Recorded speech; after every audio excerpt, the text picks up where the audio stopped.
At a time when countries are dealing with concerns of an aging population, TDP MP Appala Naidu has now made an interesting offer. He has said that he will give 50,000 rupees or a cow to a woman who has her third child. The MP has made this announcement while speaking at an event on the occasion of International Women's Day, wherein he announced that if a woman gives birth to a third child who is a girl, rupees 50,000 will be paid to her from his own salary, and if that child is a boy, a cow would be handed over to her. His announcement comes days after Andhra Pradesh Chief Minister and TDP Supremo N. Chandrababu Naidu said he believes India's population should rise and that the issues of delimitation and population management should not be linked. Appala Naidu says that he has made this announcement in a bid to promote population growth, saying that the fixed deposit would grow to almost 10 lakh rupees by the time the third girl child reaches a marriageable age. While the south of India has recently raised several concerns around aging population and also claiming that they might lose representation. Remember, the DMK has been asking couples to have more children, more kids, because the party says Tamil Nadu will face a dent in its political influence or representation. Chandrababu Naidu, the Chief Minister of Andhra Pradesh, has taken a different view at this, and he has made it all about what he calls demographic management, and he wants to incentivize couples to have more kids. To encourage more women to have kids, the government often has to make it easier for them to balance work and family life, which is what the Chief Minister of Andhra Pradesh has also been talking about. He has in fact announced flexible work options for women. Now, politics of North and South aside, the bigger question here is, do moves such as what Appala Naidu suggested, do they work in creating positive interventions in improving a state's total fertility rate, which is basically the average number of children that are born to a woman over her lifetime? What do these moves mean for a large section of women who have just graduated and are looking at the world of jobs with hope and optimism?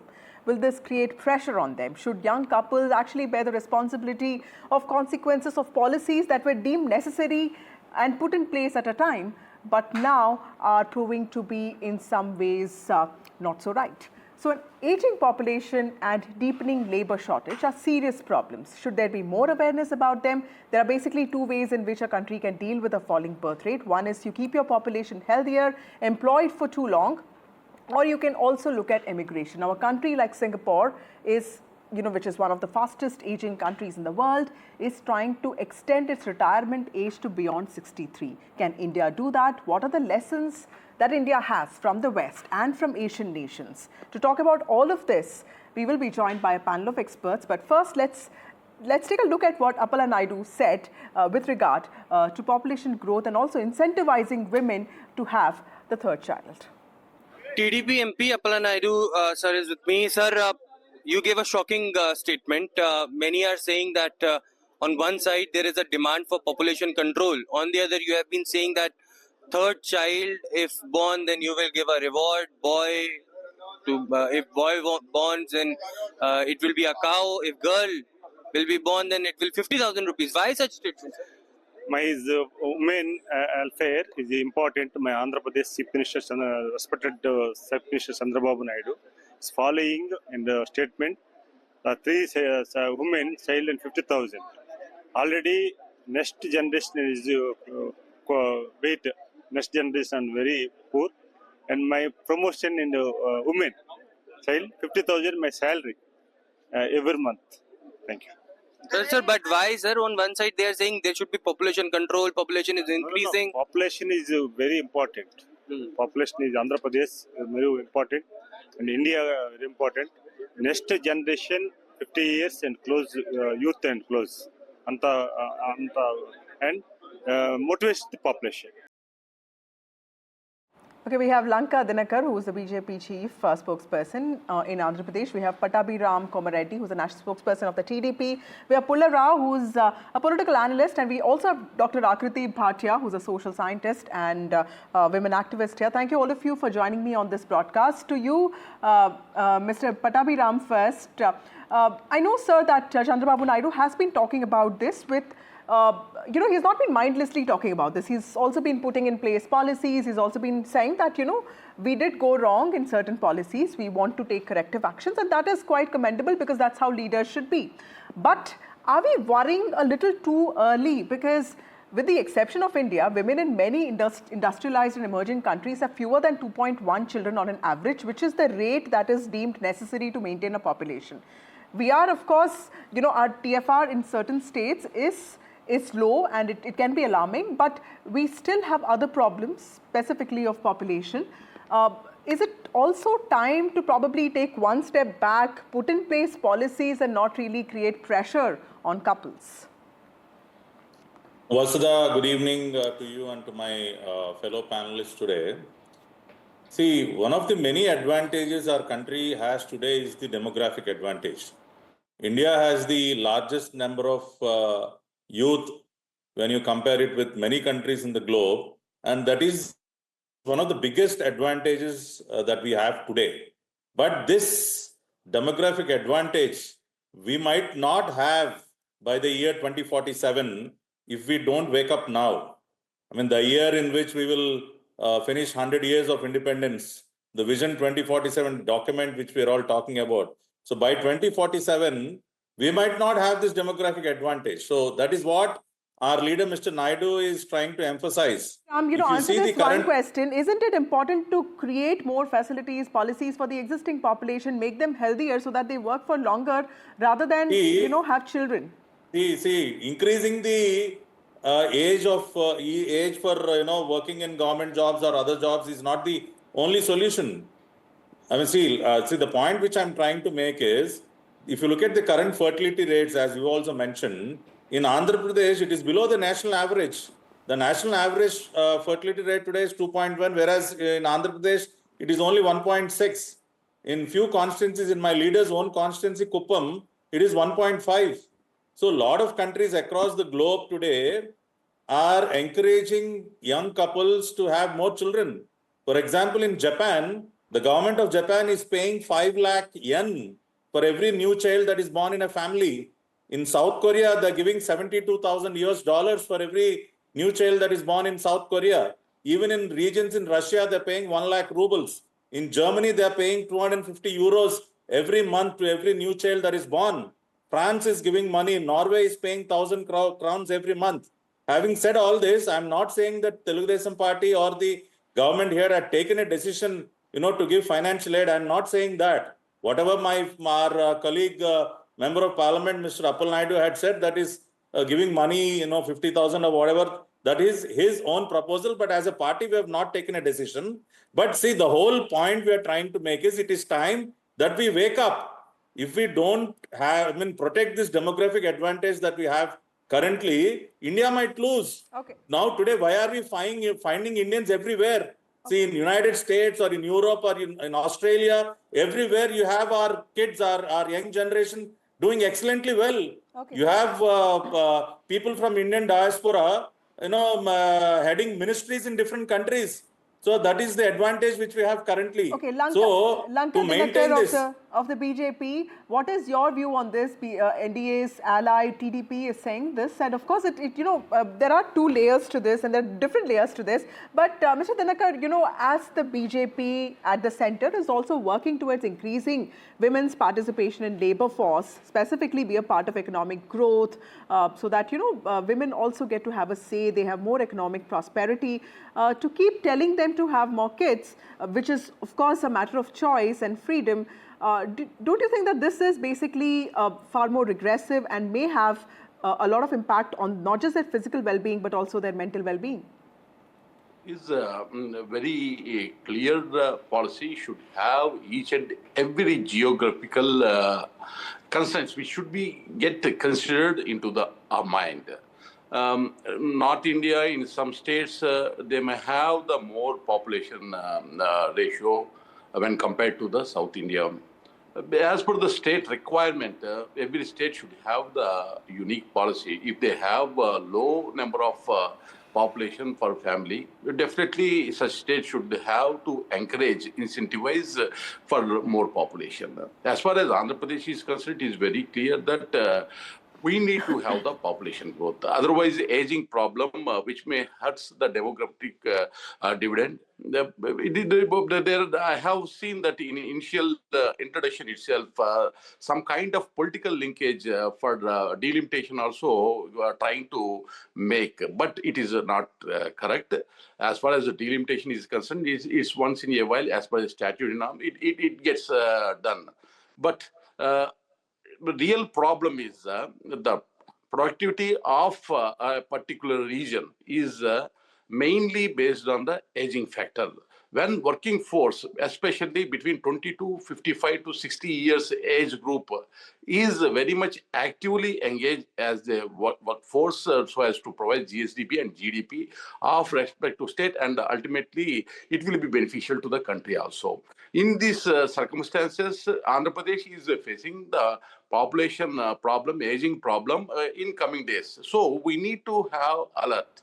Okay, as far let as me get in Dr. Pullarao here. Dr. Pullarao, as somebody who has studied Andhra for a long time, I know that the TFR of Andhra has been low for quite a few years now. So has this issue been raised in the past, or why do you think politicians in the south of India are raising this now? Of course, Chandrababu Naidu has said that this is not linked to delimitation. He has talked about aging population. He's talked about demographic management. Stalin is talking about other things. Why are South Indian states talking about TFR and about aging population right now, and also incentivizing couples to have more children? Do you think that this is more political in nature, or do you think that there's more thought that's being put into this? No, not at all. The anxiety is justified. All communities, the species should not vanish. Charles Darwin. So they keep trying to reproduce, and when reproduction goes down, everyone gets worried. The Parsi community is a beautiful example of that. High prosperity, low fertility rate. Now first, our friend Naidu, the MP, has no danger of losing his cash cow, either the cash or the cow. There's not going to be many claimants, I doubt, for the third child, so his offer may lie unused. Second thing, there are peculiar social habits also. One is consanguineous marriages, cousin marriages, close relatives marriages. They have only one child. I am not saying it. It's what naturalists, those who study birth, say. And this is part of our species. You have to be very cautious. Right from 300 years ago, when Malthus brought about his population theory, he said population will rise, plateau, and then start declining. Of course, our population, we have to be careful. What is the cause? Andhra Pradesh, I would say migration is one cause, just like the Parsis face. And also, I personally believe the social aspect. My friends may agree with me, and I won't mind it if they don't. There's a lot of close relations, marriages, which is, of course, going out of fashion now. That's part of it. And scientists say that the government of Andhra Pradesh can straight away advocate distant marriages. Secondly, have early marriages, and then see how it works out. Just, thinking a few incentives is not going to work. If money was the only criteria, why is Parsi population declining? Now it's become less and less and less. So you have to study these things. Definitely, I welcome the government's concern that we must have increasing population, but there should be a more scientific approach. I have more discussions. Before I come to Pattabhi Ram, let me get in Dr. Akriti Bhatia here. Thank you so much for waiting so patiently, ma'am. Unlike China, Iran, Japan, India has talked about a growing population for several years now, and there have been no sudden fluctuations here and there. Even if you look at the overall trend, it has only been a gradual decrease since 1965. But India's birth rate is also not expected to fall below 2.1 mark until after 2040. But of course, states have a different story to tell. Like Mr. Pattabhi Ram was also talking about, Andhra has a TFR that's lower than the national average. How much should these states be worried over? How much should they really pass on that kind of worry to their own population? Right. I think this should be a very decentralized choice-making process. Of course, there are requirements for structural and attitudinal shifts that the governments could kind of facilitate in the form of other overall policy environments, such as, the Andhra government is saying that more than just the question of aging population, this is also a a move to promote gender parity, for example, because it's incentivizing girl children. So there are so many other ways as well, for example, that governments can actually increase gainful and decent job opportunities, or probably find ways to disincentivize out migration among top talents and even at the lower levels, and work on wages and productivity.